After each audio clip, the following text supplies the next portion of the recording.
Hello, this is Paranormal Girl, and today I'm going to talk about dragons. What are dragons? The dragons are a primeval force, a spiritual and physical force. In the hierarchical order of beings, they are on the same level as the angels. They are the power source of the earth, the power of the winds, the fire in the volcanoes, the ferocity of the storm and waves, the ley lines of the earth. Dragons are admirable and intelligent and educated creatures. They have some fascinating characteristics in addition to those occasional glimpses we've been given through fairy tales and legends. Dragons are one of the greatest and otherworldly creatures, and in the world of fantastic animals, the dragon is unique. No other creature has appeared in such a rich variety of forms. Although many people think they only live in books and myths, in the spirit realm they are very real. There are many different kinds of dragons, including those of various different colours. Dragons can also come in the physical world in the form of vast fields of energies, apparitions, and in some rare cases they even appear as mundane creatures. If you happen to sense a large energy field, chances are it's a dragon. They are attracted by people with compatible virtues such as honour, integrity, sincerity, and courage. They also like people who are very interested and dedicated to dragons. Try talking to them. If you can't speak out loud, then try doing it telepathically. The energy and nature of dragons. There are many different ideas about the nature of dragons. Some people think of them as elemental energies without independent existence. Others see them as only symbolic and having no true existence. I like to think that perhaps dragons did once exist in the physical form and roam the earth, giving rise to the various myths and legends that surround them. However, dragons are no longer physical beings. They have moved into the spiritual or astral realm and can only be sensed on an energetic and psychic level. My own experience led me to believe that they are very real creatures who come and go from the astral plane as they please. Here are some ideas from different people about the natures of dragons and their energy. For hundreds of years, the imagination of humankind have been captured by the vision of the mythical dragon, an archetype which resonates deeply within the human psyche as a symbol of knowledge and wisdom beyond the reach of mortal humans. However, dragons are far more than imaginary creatures in fairy tales. Dragons are as real as we are, but they live on the astral plane, which coexists and intersects with our physical plane. Dragons have control of deeper currents of elemental energies than they are usually felt by humans. And once befriended, dragons make excellent protectors and powerful fellow magicians. And yes, they do have magic. The dragons have played a part in history of the universe since the beginning. We see them sprinkled throughout ancient traditions, religions, and philosophies, and yet they always hold an air of purely mythic or legendary existence. Some of those traditions have held the dragons in high esteem and import, while others have portrayed them as fearful beasts. What are we coming to realize is that our ascension process during this time of great transition for the planet is inevitably linked to the dragons. They are the guardians of the deepest layers of density in the core of Gaia that hold the secrets of our ascension process. They have been awakening and activating deep connections within many of us in the last few years, in order that we may remember our connections to them and invite them in to show us the pieces we are missing. Many on the planet are feeling drawn to them again, whether by direct experience, an interest in dragon art or books, or an inexplicable awakening of something deep within us tied to dragons that we can't pinpoint. Dragons exist not as physical, but as spiritual beings. They have had a physical form in the beginning of times, and that's why we remember what they look like. There are many sorts of dragons in many colours and shapes, and more children's books are published about them, and they are a lot of fun to read. The dragon has always held the energy that we as humans have lost for a long time. Now humanity is rising to a high level in our spiritual development, and we become more and more aware of our spiritual origin. The dragon energy is again available. The dragon touches the inner core and makes the intensity of our spiritual being grow. It makes you sparkle in your original colours again. The old sources in the field of the memory of the earth are going to work again. Together with the connections, we have the cosmic source. This brings lots of movements in our lives, and at all levels, mental and spiritual, emotional and physical.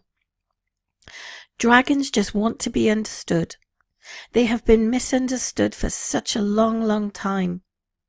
All that people saw of them was their destructive side, but dragons can be very constructive.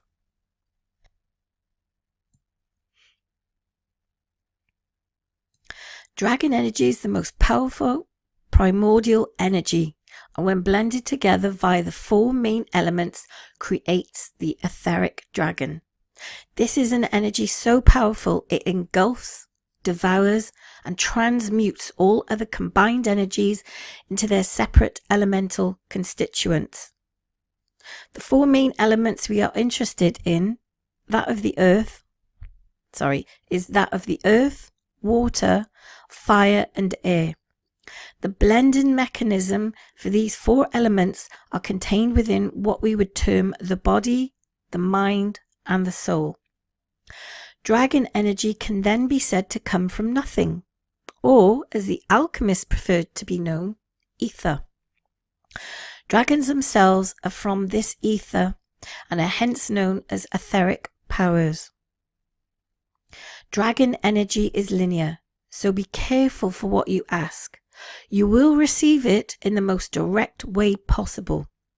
Be very specific about your intentions, integrity, and intelligence. Dragon energy is not human logic. Dragons move from A to B very quickly. I would dare say at the speed of thought, and simply removes any obstacles, for example negative energy, in its way. Dragon energy is great for removing stagnant energy, which is darkness, but only use it when you're determined to make a change for the better, which is positive. Using dragon energy when you fear change will backfire on you and cause a negative effect. Invite dragon energy to join you in a communion within the darkness and watch as the dragon lights up the darkness with its dragon breath. Discuss the situation thoroughly with the dragon, consider your options and request a dragon's help in a way that will do no harm. Dragon energy usually works quickly and in unexpected ways, so be aware of everything around you, as rapid change is on its dragon way. Medieval magicians learned to call upon and use the elementals to help create and materialize fantastic creatures for various purposes. It was not uncommon for these magicians to use these etheric dragons to guard and protect their homes. They could, of course, be fire dragons, water dragons, earth dragons, or any combination. As with human magic workers or mages, different dragons can have an affinity with different elemental energies. Just as you don't have elemental humans, you don't have elemental dragons. You simply have those who prefer to work with the energies of one element over another. Sometimes you will find a dragon who works equally well with all elemental energies, and other times you will find one that you couldn't tell a salamander from an undine. Whenever you hear someone talking about elemental dragons, Those that embody the force of a particular element, most likely they're either confusing the mage with the magic, or they are seeing an elemental critter in draconic form. Dragons are astral creatures and powerful symbols. They are not at this time actual physical beings, though there is some speculation as to the possibility that they existed once upon a time.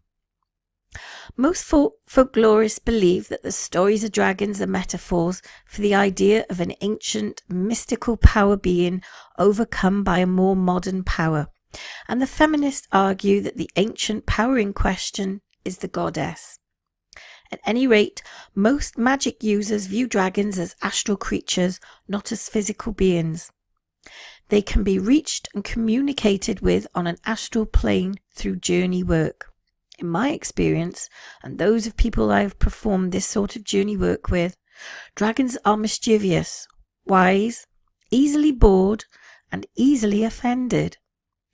They will tease you and challenge you to go outside your comfort zones. And so it's reported to me like a fiddle with the electronics. They like to fiddle with the electronics. They're sort of like what wise old sensei who delights in making you do all those annoying, seemingly meaningless tasks until you're ready to strangle him. And then he calmly points out the meaning in them as if it was just so obvious. Dragons are warriors for light, who are light workers. We are a collective of souls who service light. We can infuse our souls into bodies that are not dragon, human examples, for example. In this way, we can work for light and efficiently bring about changes. We work in teams and often share our vessels, which is our bodies, with other members of the kin.